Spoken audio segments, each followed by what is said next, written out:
بسم اللہ الرحمن الرحیم الحمد للہ رب العالمین والصلاة والسلام علی اشرف الانبیاء والمرسلین وعلی آلہ واصحابہ اجمعین اما بعد۔ یہ درس علم المیراث کا ہے جو طالبات کے نصاب میں شامل ہے وفاق المدارس اسلامیہ رضویہ کی طرف سے۔ تو شروع میں آج ہم تعارف پڑھیں گے۔ درمیان میں آپ نے کتاب کا نام لکھنا ہے، یہ بلکہ میں آپ کو سارا بتا دیتا ہوں۔ درمیان میں سب سے اوپر بسم اللہ الرحمن الرحیم اور دائیں طرف التاریخ اور عربی سٹائل میں آپ نے تاریخ لکھنی ہوگی۔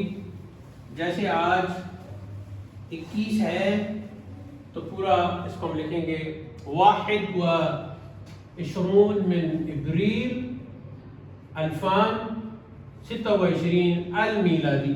اسے بھی کی جگہ عربی میں المیلادی لکھتے ہیں، اور بالکل اس کے مقابل دوسری سائڈ پہ الاستاذ لکھ کے، تو جو کتاب جو بھی استاد پڑھائیں، استانی پڑھائیں ان کا نام ہے۔ میرا نام ابو الحسن وائزی، باقی ٹیکنیکل جو ہے وہ آپ کو پتہ ہی ہے۔ تو بسم اللہ کے نیچے درمیان میں آپ نے کتاب کا نام لکھنا ہے اور شروع میں اضافہ کرنا ہے درس کا۔ درس سے علم المیراث۔ کوئی بھی کتاب یا علم شروع کرنے سے پہلے 8 چیزیں ہوتی ہیں جن کو ہم کہتے ہیں رؤوس ثمانیہ۔ علم منطق کی جب آپ کتاب پڑھیں گی تو اس میں ہم رؤوس ثمانیہ پر تفصیل سے پڑھیں گے۔ تو رؤوس ثمانیہ میں 8 چیزیں آتی ہیں، 8 امور کر لیں۔ ان میں مثلا کتاب ہے تو کتاب کا نام اور تعارف، پھر کتاب لکھنے والے کو مصنف یا مؤلف کہتے ہیں کا تعارف، پھر یہ دیکھنا ہے کہ کتاب کس علم پر ہے یا کس فن پر ہے، علم یا فن کا تعارف۔ مثلا یہ جو کتاب ہے درس علم المیراث، یہ اس کا علم ہے جی، علم المیراث۔ تو جو علم کا نام ہے کتاب کا نام بھی کوئی رکھ دیا گیا۔ پھر جب ہم علم یا فن کی بات کرتے ہیں تو اس میں 3 چیزیں ضروری ہو جاتی ہیں۔ علم کی تعریف، جس کو انگریزی میں ڈیفینیشن کہتے ہیں، دوسرے نمبر پر اس علم یا فن کا موضوع، اور تیسرے نمبر پر اس کی غرض کہ کیوں ہم حاصل کر رہے ہیں، غرض و غایت بھی بعض اوقات لکھ دیتے ہیں۔ چوتھے نمبر پر یہ ہوتا ہے کہ فائدہ کیا ہے اس علم کا اگر ہم نے وہ علم حاصل کر لیا۔ ایسی ہی کچھ اور چیزیں ہوتی ہیں، کتاب ہے تو اس کی ترتیب کیا ہے، یہ ساری چیزیں جو اس میں زیادہ اہم ہیں وہ 8 ہوتی ہیں، انہیں رؤوس ثمانیہ کہا جاتا ہے۔ رؤوس ثمانیہ پر آلریڈی یوٹیوب پر میری ایک ویڈیو موجود ہے، اس کا لنک میں کو دے دوں گا، وہ بھی آپ ویڈیو بھی جو ہے نا وہ سماعت آپ نکال لیں گے۔ یہ ایسے لکھ لیں، رؤوس ثمانیہ پر ویڈیو، یا آلریڈی میرا ایک درس ہے رؤوس ثمانیہ پر ہی میں نے دیا ہے، تو وہ آپ ویڈیو ضرور سماعت کر لیں۔ تو کچھ چیزیں ابھی پتہ چل جائیں گی۔ کتاب کا نام تو ہمیں پتہ چل گیا علم المیراث ہے، اور تعارف کتاب کا خود بخود جب ہم پڑھتے جائیں گے تو وہ ہوتا رہے گا۔ علم ہمیں پتہ چل گیا ہے جی کہ یہ علم المیراث ہے۔ جب ہم سراجی کتاب کا آغاز کریں گے تو پھر ہم تفصیل سے وہاں پڑھیں گے کہ اس کے اور کون کون سے نام ہیں، کیونکہ ہمارے پاس وقت بھی کم ہے، آج آغاز بھی کرنا ہے۔ تو اس کتاب کے مصنف ہیں جی حکیم الامت مفتی احمد یار خان رحیمی۔ حکیم الامت ان کا لقب ہے، مفتی احمد یار خان، خان بھی کہہ دیتے ہیں، ویسے پرانا جو ہندوستانی انداز اس میں نون ہونا ہے خان نعیمی. ان کے بارے میں ان کا تفصیلی تعارف بعد میں کرائیں گے. مختصر ان کے بارے میں یہ نقطے سامنے رکھیں. پہلا نقطہ یہ رکھیں کہ یہ ہمارے والد گرامی حضور ریاض الملت قدس سرہ کے نہایت گہرے دوست تھے. یہ نقطہ آپ نے ذہن میں رکھنا ہے. دوسرا یہ رکھنا ہے کہ حکیم محمد مفتی احمد یار خان نعیمی اعلیٰ حضرت کے خلیفہ صدر الافاضل سید محمد نعیم الدین نعیم ان کا تخلص تھا مراد آبادی کے شاگرد خاص ہیں. تو جب یہ دو نقطے اگر آپ کے ذہن میں ہوئی تو آپ کو خود ہی پتہ چل جائے گا کہ یہ کتنی بڑی ہستی ہیں. حضور ریاض الملت کے گہرے دوست اور اعلیٰ کے خلیفہ صدر الافاضل سید محمد نعیم الدین مراد آبادی جو خود بہت بڑی ہستی ہیں. مفسر قرآن، یعنی یہ دونوں مفسر قرآن ہو گئے نا. ریاض الملت بھی مفسر قرآن اور صدر الافاضل نعیم الدین مراد آبادی بھی مفسر قرآن. تو یہ ایک مفسر قرآن ان کے گہرے دوست ہیں اور ایک مفسر قرآن جو پھر اعلیٰ حضرت کے خلیفہ بھی ہے. دو عطشہ ہو گیا، ڈبل ہو گیا، بلکہ 444 نمبر تک ہو گیا. ان کی یہ شاگرد خاص ہے. تو جو اعلیٰ حضرت کے خلیفہ جو مفسر قرآن ہے ان کی جو شاگرد اور خود بھی مفتی اور دنیا کی منوبت کا ہو تو ان کی علمی عظمت کا اندازہ آپ خود کریں.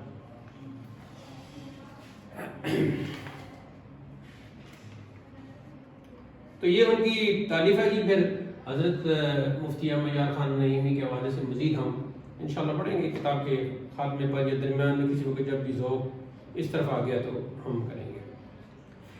علم المیراث وہ علم ہے جس کا تعلق میراث کے ساتھ ہے، وراثت کے ساتھ ہے. یہ دائیں طرف بھی لکھیں جی علم المیراث. تو اس کا تعلق کس کے ساتھ ہے جی؟ وراثت کے ساتھ. وراثت جس کو میراث بھی کہتے ہیں، جس کو میت کا ترکہ بھی کہتے ہیں. اب ترکہ کیا ہے؟ جو کچھ بھی ہے میت کا ہر قسم کا مال.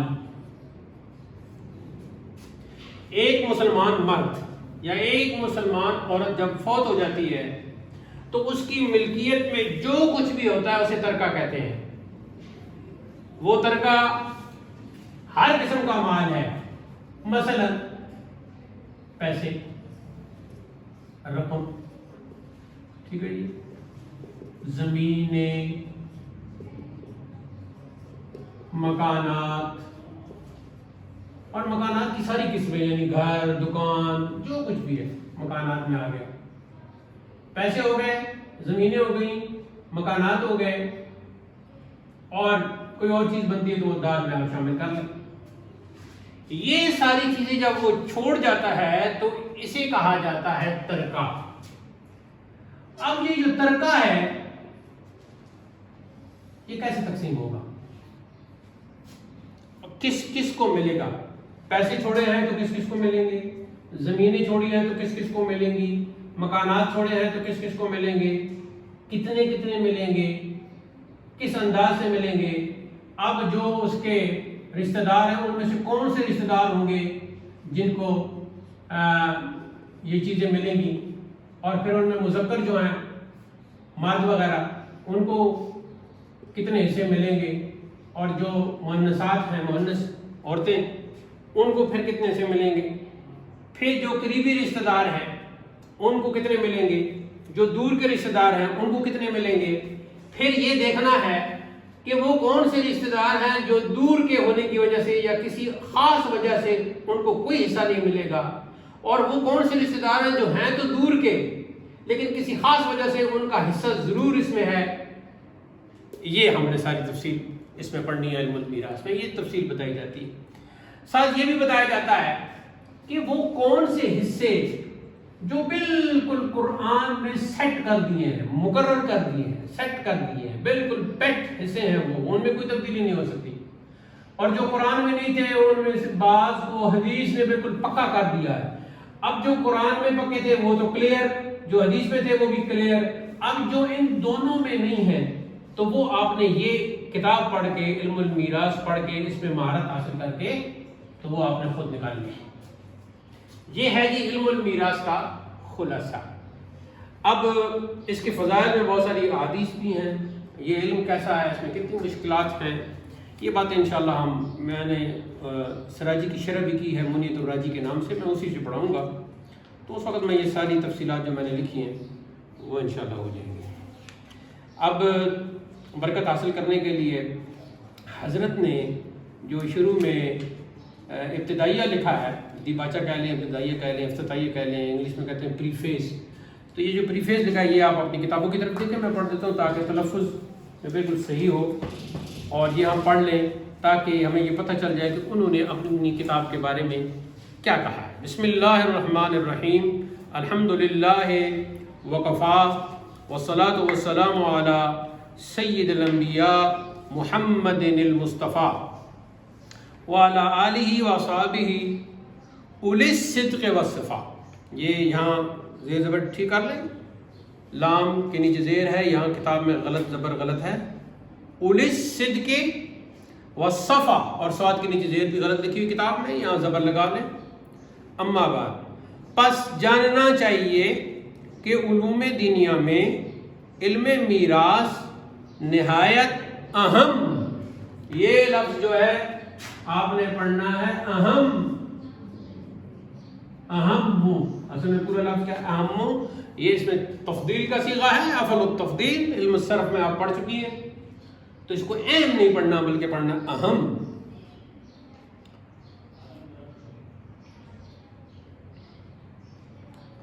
نہایت اہم اور ضروری علم ہے، کیونکہ سارے دینی و دنیاوی، یہ لفظ ہے دنیاوی، دنیاوی، اس کو جو اس طرح پڑھتے ہیں دنیاوی، وہ بالکل غلط ہے، دنیاوی پڑھنا ہے، دنیاوی۔ دینی و دنیاوی علوم کا تعلق انسان کی زندگی سے ہے، لیکن علم فرائض، اب دوسرا نام اس کا کیا آ گیا جی؟ علم میراث پہلا نام تھا، دوسرا نام اس کا آ گیا جی علم الفرائض۔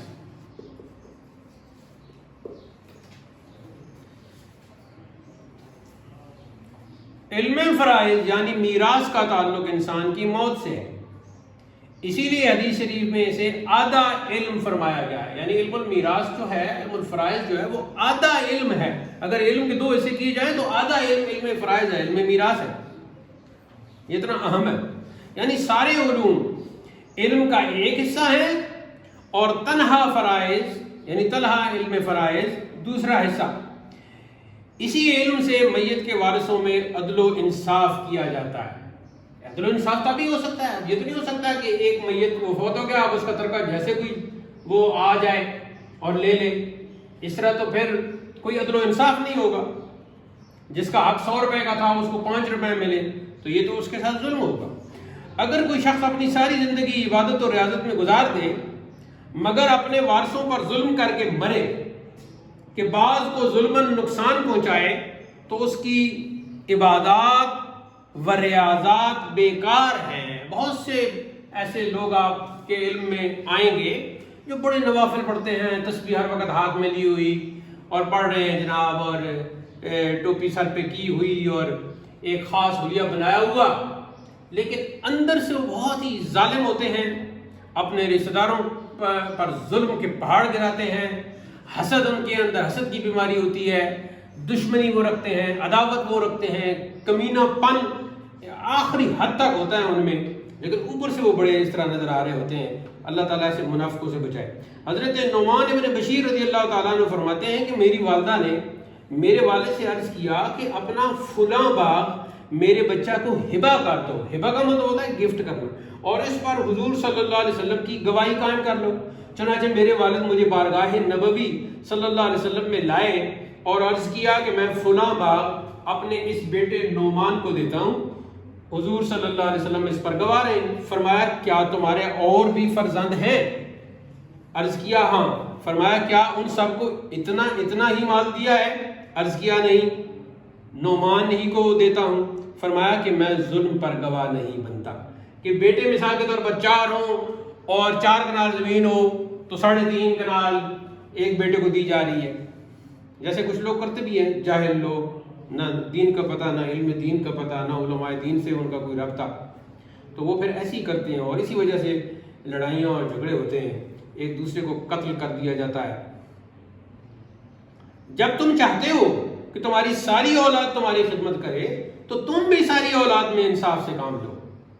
تو یہ ایک حدیث ہو گئی. اس حدیث سے ثابت ہو گیا کہ جو زندہ اگر آپ اپنی اولاد کو کوئی چیز ہبا کو گفٹ دینا چاہیں تو اس میں بھی خیال رکھیں دوسری اولاد کا، اور بعد میں تو ظاہر ہے ترکہ ہوگا تو وہ ایک خاص لحاظ سے تقسیم ہوگا. حدیث پاک میں ارشاد ہوا کہ قیامت کے قریب علم فرائض ایسا اٹھ جائے گا کہ دو مسلمان میراث کا مسئلہ لیے پھریں گے، کوئی حل کرنے والا نہ ملے گا.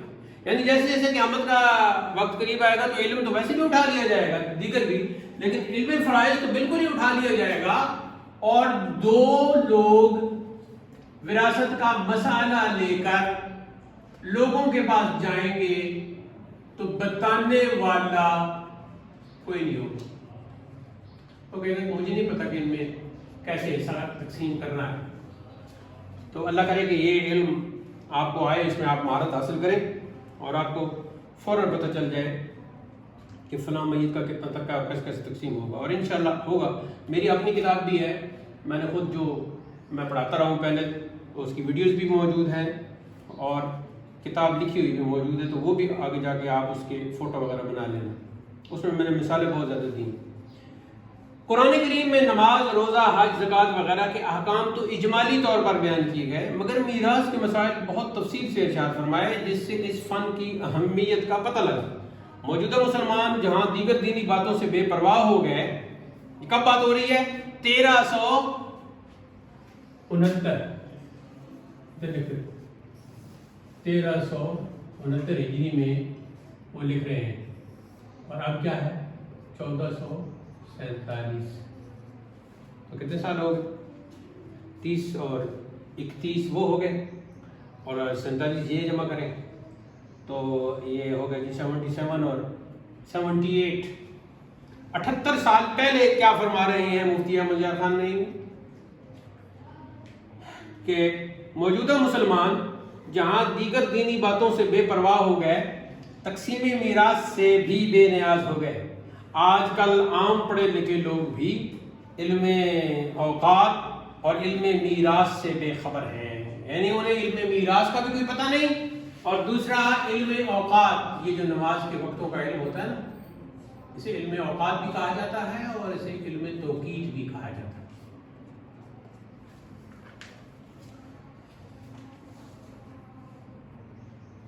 جس کی وجہ یہ ہے کہ عام مسلمان نہ نماز کے وقتوں کی پرواہ کرتے ہیں نہ میراث کی صحیح تقسیم. تو میراث کی تقسیم تو ہوتی ہی نہیں، مرنے پہ آ جاتے ہیں، دفعہ ہو جاؤ، کوئی حصہ نہیں تمہارا، ایسے کہتے ہیں. بعض جگہ تو مسلمانوں نے میراث میں اسلامی قانون چھوڑ کر مشرکین کا قانون قبول کر لیا، جس سے ان کی لڑکیاں میراث سے معروم ہو گئیں. لڑکیاں تو یہاں پاکستان میں بھی معروم رہتی ہیں. گویا معاذ اللہ یہ لوگ جیتے جی تو مسلمان ہیں مگر مرتے ہی بے ایمان. یقیناً یہ جرم قابل معافی نہیں.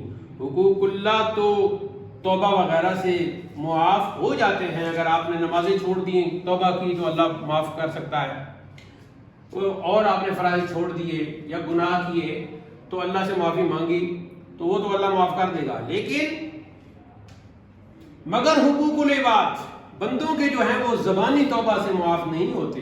میراث تمام وارثوں کا حق ہے. اگر اس میں کمی بیشی کر کے کسی کی حق تلفی کی گئی تو اس کی معافی توبہ سے بھی نہ ہوگی. یہ نہیں کہ کسی کا حق کھا کے بندہ کمرے میں بیٹھ کے توبہ کرتے رہے، توبہ توبہ میری توبہ، کبھی کھانا کو ہاتھ لگا، کبھی یہ کرے، ایسے کام نہیں چلے گا.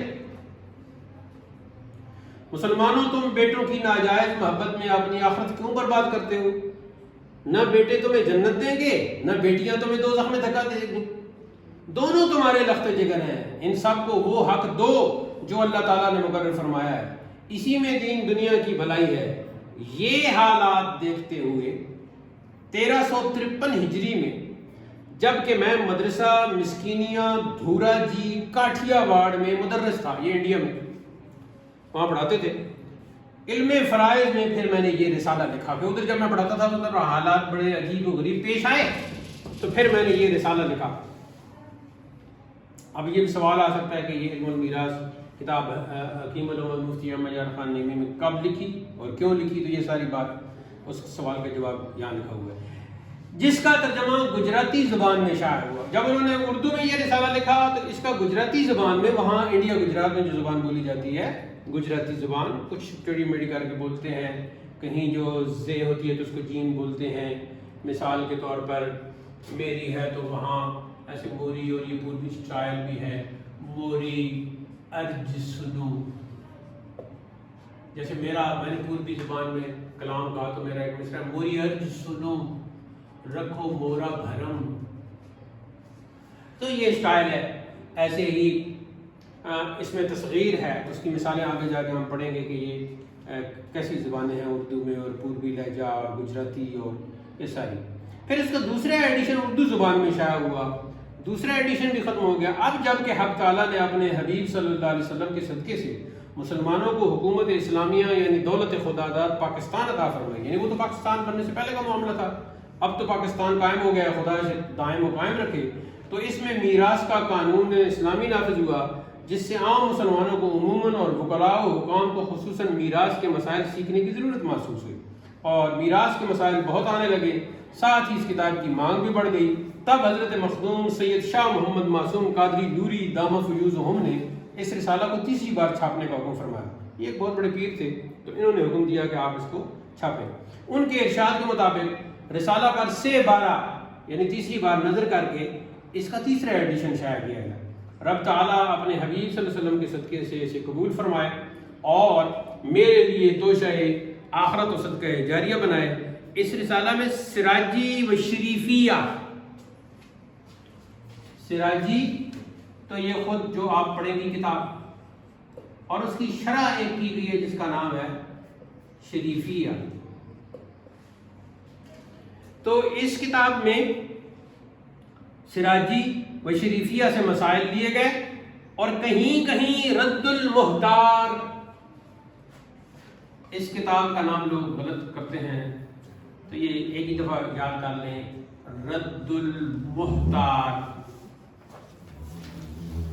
ایک تو المحتار لکھنا ہے، اس پہ الف لام ہے، دوسرا یہ ہا، ایک ہے ہا خا، ہا خا، دونوں میں فرق ہے، تو اگر بغیر نقطہ کے ہو تو ہا، کوئی آپ کی وہ سانس میں کچھ نہیں، اور نقطہ ہو تو خا، ہا خا، ہا خا، یہ فرق ہے، تو یہاں ہا ہے الحمد، اب اگر الحمد غلط ہو جائے گا، الحمد یعنی ہا، یہ بغیر نقطہ کی جو ہے آپ ادا کریں تو کچھ بھی آپ کو نہیں ہونا چاہیے، ہا ہا بس، اور یہ ادا کریں تو خا، یہ آواز آنی چاہیے، یہ ساؤنڈ آنا چاہیے، تو یہ رد المحتار۔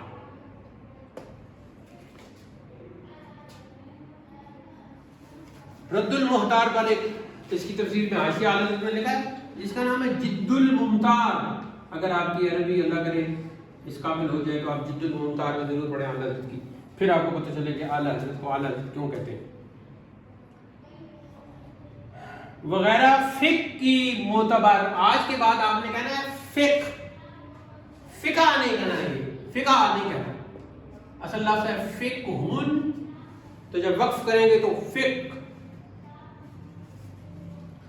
تو فقہ کی معتبر کتابوں سے فوائد بیان کی گئے، انتہائی کوشش کی گئی ہے کہ زبان نہایت سہل اور عبارت خوب واضح رہے اور ہر مسئلہ مثال سے سمجھایا گیا ہے، مگر چونکہ فن ہے اس لیے ناظرین کو چاہیے کہ بار بار بغور اس کا مطالعہ کریں۔ اگر کوئی قانون یا مسئلہ سمجھ میں نہ آئے تو کسی فرائض جاننے والے عالم سے حل کر لیں۔ جو کوئی اس رسالے سے فائدہ اٹھائے مجھ فقیر بے نوا کے لیے دعائے حسن خاتمہ کرے۔